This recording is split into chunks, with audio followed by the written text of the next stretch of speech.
सौ अनिता भोये वय 38 वर्ष यांना सतत पोट दुखणे व ताप येणे असे त्रास होत होते। स्थानिक तज्ञांना दाखविले असता सोनोग्राफी रिपोर्टमध्ये त्यांच्या बीजांड कोशास गाठ असल्याचे निदान झाले। तज्ञांनी रिपोर्टनुसार ती गाठ कॅन्सरची असल्याचे सांगितले। ती गाठ 6.2 बाय 5.3 सेंटीमीटर इतक्या मोठ्या आकाराची होती।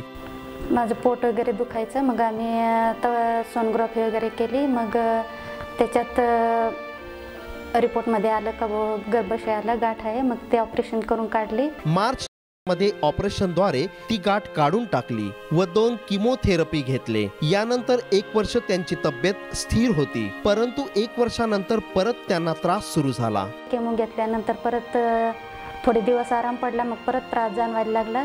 त्यांचा अशक्तपणा वाढला होता, त्यांचे वजन कमी झाले होते व त्यांचा HB 7.5 व प्लेटलेट 27,000 इतक्या प्रमाणात कमी झाले होते।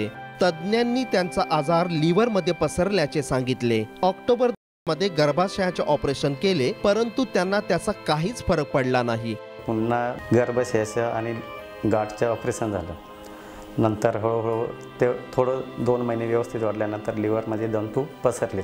त्यांचा आजार कमी न होता वाढतच गेला। नोव्हेंबर मध्ये त्यांनी मॉडर्न होमिओपॅथीचे औषधोपचार सुरू केले। न्यूज मध्ये ऐकायला भेटलं का मॉडर्न होमिओपॅथिकचं वाचलं होतं, त्याच्यामुळे मग ते माहिती मिळाल्यामुळे आम्ही पुण्याला गेलो। तिथे गेल्यानंतर सर विजय कुमार माने यांचा सल्ला घेतला, त्यांचे मेडिसिन घेतोय आणि त्याच्यानं आता रिपोर्ट एकदम नॉर्मल आहे। औषधोपचार सुरू केल्यानंतर 2च महिन्यांत त्यांना फरक जाणवू लागला। त्यांना जेवण जाऊ लागले। 2 महिन्यामध्ये त्यांचं औषधाने आम्हाला चांगल्या प्रकारे उपचार जाणवलं। आज आमची मिसेसची तब्येत एकदम व्यवस्थित आहे।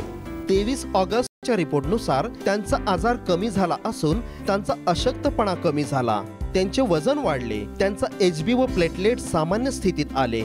ऑगस्टमध्ये आम्ही जेव्हा सोनोग्राफी केली तेव्हा त्या सोनोग्राफीमध्ये असं निदर्शनास आलं की कॅन्सर हा आजार नॉर्मल स्थितीत जाणवलं आणि त्या औषधाचं कोणत्याही प्रकारे साईड इफेक्ट झालेले नाही।